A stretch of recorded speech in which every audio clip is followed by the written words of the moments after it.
con el ángel por una gran bendición.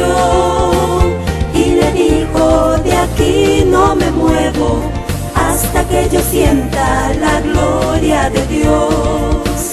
Y le dijo: de aquí no me muevo hasta que yo sienta la gloria de Dios. Al rayar el alba, de aquí no me voy. ¿Cuántos saben que la palabra de Dios es el pan de nosotros, es el pan de vida? Póngase en pie y abra su Biblia en el libro de Proverbios, Proverbio 28, en el verso número 13. Gloria a Dios. Dice allí: el que encubre sus pecados no prosperará, mas el que los confiesa y se aparta alcanzará misericordia. Bienaventurado el hombre que siempre teme a Dios, mas el que endurece su corazón caerá en el mal. Oremos. Padre, te damos gracias, te bendecimos, Señor. Hay cosas hermosas que todavía no conocemos y esperamos que tú nos las muestres. Hemos venido con el deseo de que tú hables a nuestras almas y que tú nos alimentes espiritualmente, mi Dios. Señor, si en lo que tú nos dices encontramos que tenemos que enmendar en nuestras vidas y en nuestras almas algo, Señor, que seamos buenos receptores, que apliquemos, Señor, tu palabra, tu medida, tu justicia a nosotros, para que podamos seguir adelante en este caminar donde hemos emprendido, Señor, el camino hacia el Canaán celestial. Bendice a cada hermano, bendice a cada joven y niño, en el nombre de Jesús te lo pedimos, amén y amén. Una vez cierto joven me preguntó que qué parte de la Biblia, pueden sentarse, que qué parte de la Biblia era conveniente leer. Y yo le dije: el libro de los Proverbios es el libro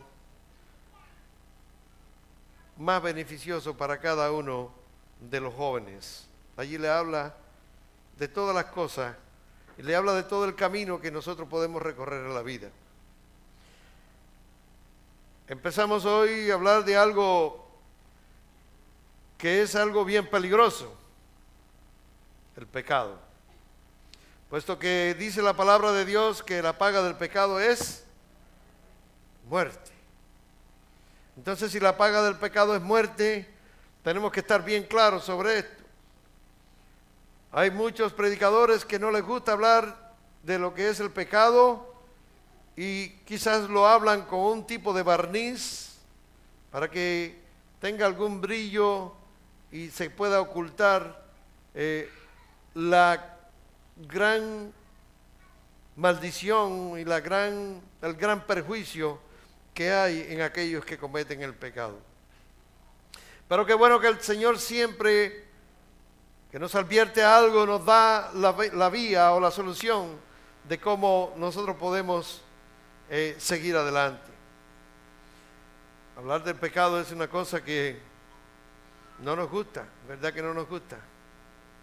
Pero es algo que todos tenemos, porque como dijo el Señor, el que esté libre de culpa que levante y lance la primera piedra. Seguro que todos nosotros aquí sabemos que de una forma u otra pecamos, porque vivimos en la carne y estamos en esta tierra.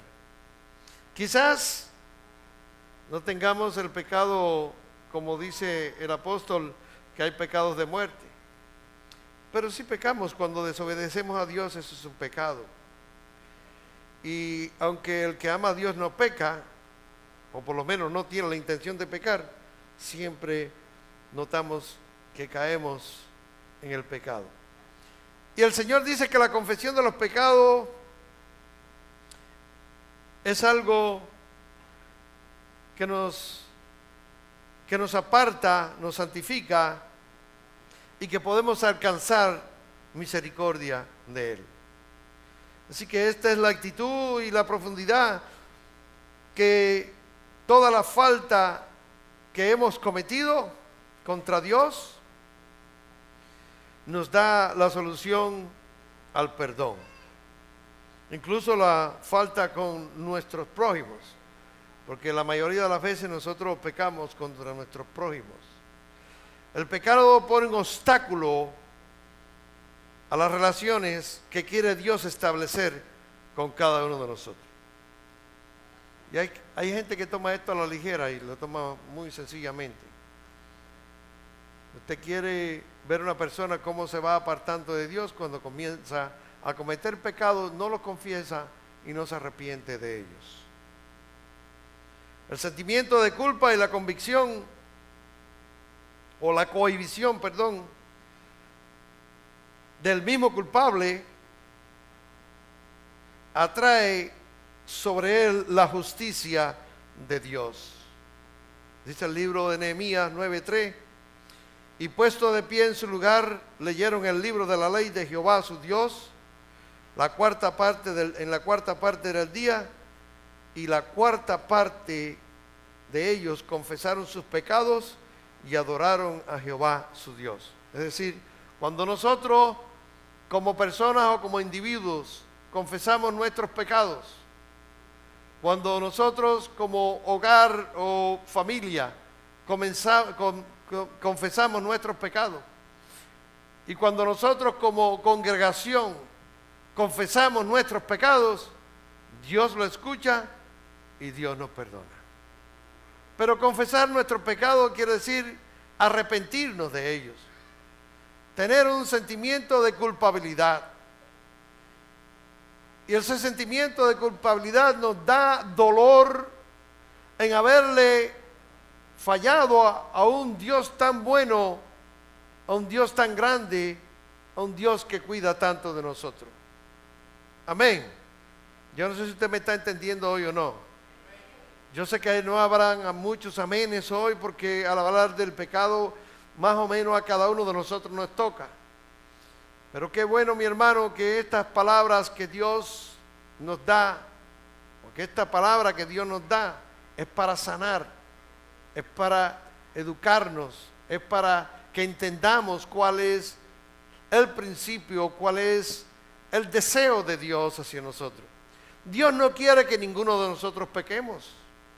Dios no quiere castigar a ninguno de nosotros. Dios es justo, pero no le gusta ser juez. La justicia de Dios tiene que cumplirse porque es eminente, es el Dios todopoderoso. Pero Dios no quiere aplicar la justicia a nosotros. Cuando nosotros cometemos esos pecados, Dios tiene que forzarse para que esa culpa sea quitada de nosotros y para que nosotros no nos vayamos a un castigo. Porque sí hay castigo, hay gente que no, que Dios sí, en su justicia sí que los castiga. Este enfrentamiento con Dios reafirma los derechos duraderos que su pecado ya había discutido. Dios ha prometido que si nos arrepentimos, Él es fiel y justo para perdonar nuestros pecados. Es decir, cuando aquel pueblo se levantó delante de Dios, aquella cuarta parte del pueblo confesó sus pecados. Cuando aquella gente que Dios había salvado, que lo había sacado de la tierra de Egipto, que eran esclavos, cometieron el pecado de formar un becerro de oro y de alabar a esa figura, Dios se enojó mucho. Pero hubo una parte del pueblo que se arrepintió de aquello que habían hecho. Porque, mi querido hermano, usted no puede decir nunca: yo soy invulnerable, yo no peco, yo no miento y no hago esto, yo no hago lo otro. Eso no es cierto. Tenemos que estar constantemente buscando la presencia de Dios, pidiéndole perdón a Dios, confesando lo que hacemos mal hecho, para que seamos limpios y para que podamos estar siempre delante del trono de la gracia. Mucha gente echan a un lado estas pláticas, o echan a un lado lo que la palabra de Dios dice. Y es importante, mi querido hermano, le repito, es sumamente importante que le pongamos atención, que el pecado es la que proporciona en nosotros la muerte. Porque el salario del pecado es la muerte, como dice allí la palabra. Una vez restaurados estos derechos, es decir, cuando ya nosotros confesamos y cuando reposamos en particular en esa alianza con Dios, cuya iniciativa la había tomado él, entonces se concede el perdón. Dice el Salmo 32, 5, y si quieren me pueden acompañar allí. El Salmo 32, mi pecado 5, te declaré y no encubrí mi iniquidad. Dije, confesaré mis transgresiones en Jehová, y tú perdonaste la maldad de mi pecado. ¿Ves? Sin confesión de pecados y sin arrepentimiento no hay perdón. Qué malo es que a veces nosotros tratamos de tapar el pecado. El pecado no lo podemos tapar, hermano. Tenemos que reconocer que hemos cometido el error y tenemos que confesarlo delante de Dios y que nos estamos arrepintiendo de lo que hicimos nosotros. Tapar el pecado. Hay quien dice una mentira y después tiene que decir otra mentira para tapar la mentira que dijo. Imagínese usted que estamos echando sobre nosotros algo sucio y que cada vez vamos echando más y más y más cosas, y cuando venimos a ver, estamos cubiertos completamente de la basura. Amén. Eso no es bueno. Dios no le gusta, Dios no se agrada de eso. Dios quiere que nosotros estemos siempre limpios. ¿Cómo podemos limpiarnos de nuestros pecados? Confesándoselo a Él y arrepintiéndonos. Y entonces Dios perdona a nuestros pecados. Y cuando ya hemos restaurado estos derechos, y cuando el hombre que pecó se repone esa ruptura que el pueblo había cometido, entonces ya hay cosas diferentes. Miren, hay un pecado que se cometió en el pueblo de Israel, 7:19. Dice, entonces Josué dijo a Acán, hijo mío, da gloria a Jehová, el Dios de Israel, y dale alabanza, y declárame ahora lo que has hecho, no me lo encubras.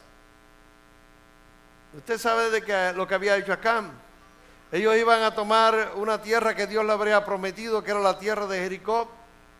Y cuando ellos entraron allí, Acán llegó y miró un lingote de oro, un manto babilonio y unas cuantas piezas de plata. Y dice que él lo cogió y lo puso debajo del manto en su tienda.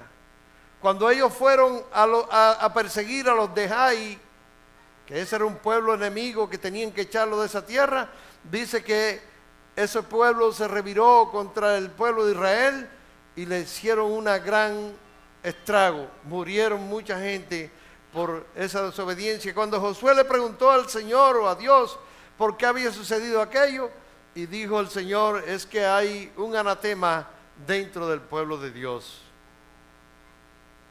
Hermano, vamos a analizar algunos punticos aquí porque yo quiero desglosar rápido esto. Lo primero que hizo Acán, y después usted se lee esa parte de ese capítulo, fue mirar. Cuando él miró aquello, lo miró con los ojos de la carne. Cuando él miró el oro que relucía, cuando él miró la plata, cuando él miró el manto babilónico, dijo, esto tiene gran valor, así lo dice él. Por lo tanto, yo no lo voy a desperdiciar, no lo voy a dejar allí. Pero Dios le había dicho, no tomen nada de esa gente, no tomen ningún botín, dejen esas cosas tranquilitas. Y él lo miró con los ojos de la carne, lo miró con los ojos y dijo, pero esto tiene tanto valor, yo no lo puedo dejar.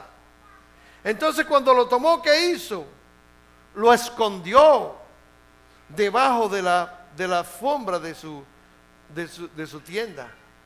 Yo quiero decirle a ustedes, hermano, que el Señor Jesucristo nos advirtió bien claro, no, si tu ojo derecho te es motivo de caer, sácatelo, porque es mejor que tú entres sin un ojo al reino de los cielos, que no que vayas al infierno con los dos ojos. Fíjese qué clase de importancia tiene esto. Y usted dirá, wow, pero eso lo dijo el Señor Jesucristo. Sí, mi hermano, porque por los ojos, precisamente por los ojos es que nosotros comenzamos a tener la tentación. Cuando la mujer de Adán, la que Dios le había dado a Adán, lo primero que hizo fue mirar ¿qué? La fruta. Y como vio la fruta, la vio apetecible, la vio jugosa, la deseó, se la quería comer, se la comió. Y no tan solo se la comió, sino que se lo brindó a Adán. Mi querido hermano, no son todas las cosas que nosotros podemos mirar. Dice la palabra de Dios en el libro de Proverbios, no te fijes en el vino cuando se rojea, ni te enternezcas en eso. Y te dice, lo voy a decir con mis palabras, que cuando usted se pone a mirar el vino y se pone a consumir el vino, usted está llamando a su vida un problema, está llamando a su vida una desgracia. Hay mucha gente que dice, bueno, que tiene malo de tomar un poco de vino. Sí, pero la palabra te está advirtiendo de que el vino es encarnecedor, que si tú estás buscando de Dios, si tú eres un siervo de Dios, no te enternezca, no te pongas a mirar lo apetecible, no te pongas a pensar de que eso te va a poner en un estado de ánimo mejor, porque eso lo que te va a traer es desgracia a tu vida. Vas a perder todo lo que tú tienes, vas a perder tu testimonio y vas a perder parte de la jerarquía de que tú tienes en tu familia.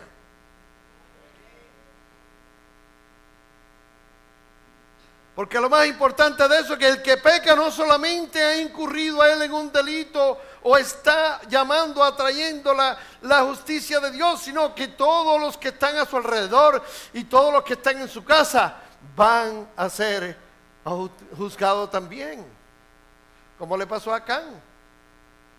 Él confesó su pecado, pero él había sido una desobediencia bien grande porque Dios le había dicho, no tomen nada de ellos, déjenlo todo. Él lo sabía bien claro. Y usted dirá, bueno, ¿y qué culpa tenía la mujer y qué culpa tenían los hijos de él? Yo me imagino que los hijos lo vieron cuando él estaba escondiendo. Yo me imagino que la mujer dijo, con esto nosotros vamos a ser ricos y vamos a pasar por encima de toda la familia porque tenemos un tesoro que hemos escondido acá. Hermano, cuando el hombre en la casa comete un pecado y la mujer se lo ataña y los hijos se lo atañan y se lo aceptan, están ellos incurriendo en la misma falta. Y a ellos también le alcanzará la desgracia, le alcanzará el problema. No, porque mi esposo no está muy convertido. Tenga mucho cuidado, si tu esposo no está muy convertido, no le dejes que haga cosas o no se lo consientan. Por lo menos demuéstrale que eso no es parte de tu vida y que tú no lo estás aprobando lo que está haciendo. Ahí hablábamos el otro día de que la mujer tiene que someterse al hombre. Y dice la palabra de que uno de los castigos que le dio Dios a la mujer cuando la mujer cometió el pecado, le dijo, el hombre se enseñoreará sobre ti. Entonces usted dice, bueno, ¿y cómo es posible que eso va a ser un castigo si eso es lo que dice la palabra? Pero no es lo mismo que una mujer se someta a un hombre impío, a un hombre que no tiene principio, a un hombre que no tenga corazón, a que se someta a un hombre que es cristiano. Porque el hombre cristiano, el hombre que tiene los principios de Dios, nunca va a abusar de ella, ni nunca le va a hacer nada que la pueda poner en vergüenza. Pero al hombre impío no le interesa lo que sufre la mujer ni lo que la puede avergonzar. Entonces sí había un castigo para ella, porque ya Adán no era el Adán que había creado Dios, no era el Adán santo, el Adán puro que estaba dentro del huerto. Ya había sido expulsado del huerto, y al ser expulsado del huerto, allí la mujer tenía que admitir o tenía como castigo de que el hombre se enseñoreara de ella. Amén. Y esto va con las dos vías, una carretera de para allá y una para acá. Tienes dos vías. Mujer cristiana, si tu esposo es cristiano, tú tienes que someterte a la cabeza que es el esposo tuyo. Tú no eres cabeza. Una casa con dos cabezas es un fenómeno. Un cuerpo que tenga dos cabezas no es un fenómeno. Eso no lo oímos decir nosotros desde los primeros años. Cuando usted ve una serpiente con dos cabezas, eso no es algo normal, es un fenómeno. Entonces, por lo menos, hermana, respeta lo que dice la palabra de Dios. Tu esposo es cristiano, Respeta a tu esposo, él es el cabeza de la familia, él es el protector, él es el que va a traer a tu casa, vas a tomar las decisiones, él es el que te va a proteger de todas las cosas. Si es un impío, entonces tú sigues con él, porque dice la palabra, no te separes de él, pero tú no vas a hacer los antojos ni las cosas que él quiere, porque eso te va a traer también consecuencias, porque entonces tú serás partícipe de los pecados que él está cometiendo. ¿Me está entendiendo? Usted como esposa, no porque su esposo le guste tomar y no es cristiano, usted no va a ir a la tienda y le va a traer el paquete o la cajota de cerveza o la botella de whisky para que se emborrache y después esté delante de los muchachos haciendo los papelazos, o se esté fajando con el vecino, o se esté metiendo con las mujeres, mirándolas lascivamente. ¿Por qué? Porque usted como mujer está permitiendo eso. Y al igual que el hombre que tiene a su mujer que es impía, tiene que tener cuidado. No es que se ponga los guantes de boxeo ni le vayas a echar un poco de veneno dentro de una taza de café, porque entonces ya tú estarías más mal. Pero sí, usted le va a decir, yo no estoy de acuerdo con eso, no, tráeme un paquete de una caja de cerveza. Perdóname, pero yo no puedo hacer eso porque la cerveza te va a traer problemas. Y quizás la primera vez se va a enojar un poco con usted, pero la segunda vez él lo va a entender. Y póngase a orar, hermano, porque si había alguien rebelde y alguien que tomara más alcohol que yo, no lo había en este pueblo, yo creo. Igual quizás, pero más no. Y mi esposo estuvo orando por meses hasta que el Señor me trajo a sus caminos. Porque yo no puedo decir que un día yo cambié de idea y dije, voy a ir a convertirme, a congraciarme con la gente de la iglesia. No, el Señor me llamó de las tinieblas a la luz. Y así es como nosotros tenemos que tratar el pecado. Dice Charles Spurgeon, el gran predicador, que la espada, que es la palabra de Dios, hay que hundirla en el pecado para que el pecado muera en nosotros. Dice que Acán fue bien necio. Él se prometió guardar el secreto en el pecar. Y mire cuántas cosas pasaron. Mucha gente dice, ¿por qué en la iglesia no se ven más milagros? ¿Por qué Dios no actúa? ¿Por qué no se siente más la presencia de Dios? Bueno, hermano, analicemos por qué. ¿Será el pastor? ¿Será la pastora? ¿Serán los hermanos? ¿Quién será? Porque hay algo que está afectando de que la iglesia no pueda desarrollarse como Dios quiere que se desarrolle. Porque la presencia de Dios en la iglesia es la presencia del Espíritu Santo, y el Espíritu Santo no está donde hay pecado. El Espíritu Santo no se liga con el pecado. Dios es un Dios santo y Él no tiene nada que ver con el pecado. Ahora, ¿y qué entonces qué va a hacer la iglesia? ¿Cómo voy a pagar yo porque mi hermano está haciendo? Bueno, ora por eso, para que todo el mundo se dé cuenta de la falta que está cometiendo, para que todo el mundo entienda de que hay que estar santificados delante de Dios, que hay que buscar la santidad de Dios, para que la iglesia entera se ponga a orar y se someta delante de Dios y le diga, Señor, perdóname, perdónanos, estamos haciendo cosas malas delante de ti. Ahora usted analícese usted mismo primero, no se ponga a mirar a ver quién es el que está metiendo la pata o el que no la está metiendo. Nosotros metemos la pata, como decimos vulgarmente. Nosotros cometemos errores.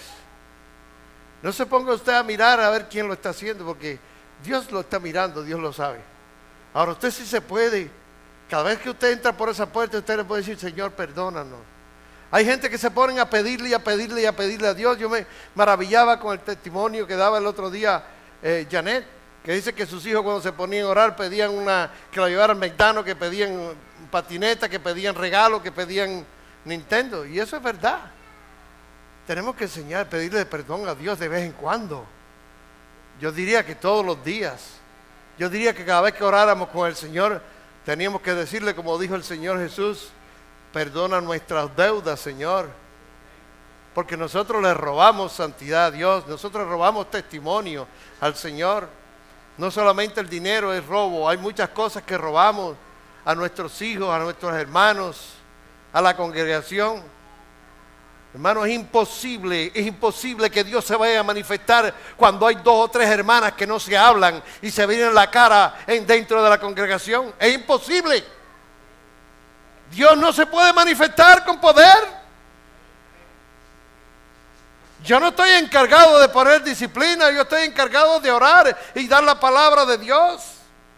Yo no me quiero convertir aquí en un disciplinario y que se pongan a decir que es un pastor legalista. No, yo no quiero que ustedes me miren así. Yo quiero que ustedes me miren con el hermano mayor, el que ustedes pueden llegar confiado donde estoy yo, que les puede dar un consejo por la palabra de Dios. Ese es mi trabajo. Pero hermano, pongamos nosotros de nuestra parte para que Dios pueda hacer cosas en nuestra vida. Hay personas que están en un problema grande. Bueno, ¿en qué estoy fallando, Señor? ¿Por qué no prospero en mis caminos? ¿Por qué mi vida no prospera? ¿Por qué en mi casa no prospero? ¿Por qué no prospero en mi trabajo? Analícese usted mismo, lea la palabra de Dios. Los 10 mandamientos se leyeron aquí hoy. Léalos usted también allá. ¿Qué estoy haciendo? Que estoy perjudicando la presencia mía y a la vez la de mi familia, la de mis hijos y a la vez la de la congregación. Amén.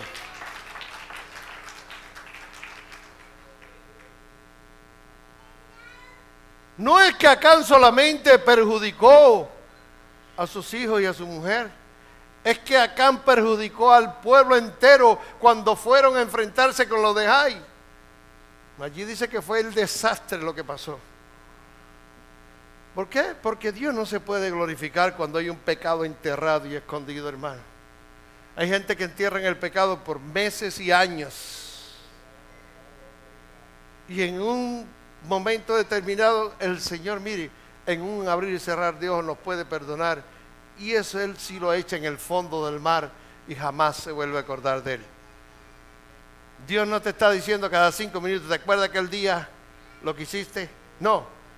Si tú te arrepientes de verdad y tú pides perdón a Dios y a quien ofendiste, Dios te perdona, lo echa en el fondo del mar y más nunca se vuelve a olvidar. Y Él sí perdona, porque Él es fiel y justo, dice la palabra, para perdonar todos nuestros pecados. ¿Cuántos dan gloria a Dios? Mi alma te alaba, Jesús. Si le dan un aplauso, déselo con ganas, mi hermano. Al Señor, no es para mí. Mi alma te alaba, Jesús. El pecado de Adán empezó por el ojo, como le dije ahorita. Vio todas las cosas, que todas esas cosas eran hermosas. Como Eva vio el fruto prohibido. En el Proverbio 23:31 dice, como le dije ahorita, no mires el vino cuando rojea, cuando resplandece su color en la copa, se entra suavemente, mas al fin como serpiente morderá y como áspid dará dolor. Tus ojos mirarán cosas extrañas y tu corazón hablará perversidades. Dice allí la palabra de Dios, no lo digo yo. Y la palabra de Dios sí dice la verdad. Amén. Entonces estemos claros de lo que es el pecado. No juguemos con el pecado. El Señor lo advirtió en todo momento. Y esto no es una cuestión de jueguito. Hoy peco y mañana le digo al Señor, ay, perdóname, ya me perdonó. No, no, no. Arrepentirse es no volverlo a hacer. El que se arrepiente de algo no puede estar mañana haciéndolo otra vez porque ese no se arrepintió. Y llega el momento en que se enciende Dios con la ira, porque dice, tú estás jugando conmigo. ¿Tú crees que esto es un juego? Dios no lo permite así. No es que yo esté dentro de un cajón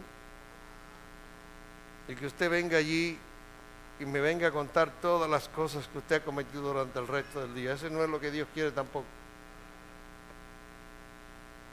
Dios quiere que usted vaya a la presencia de Él, honestamente, sinceramente, haciéndolo de verdad.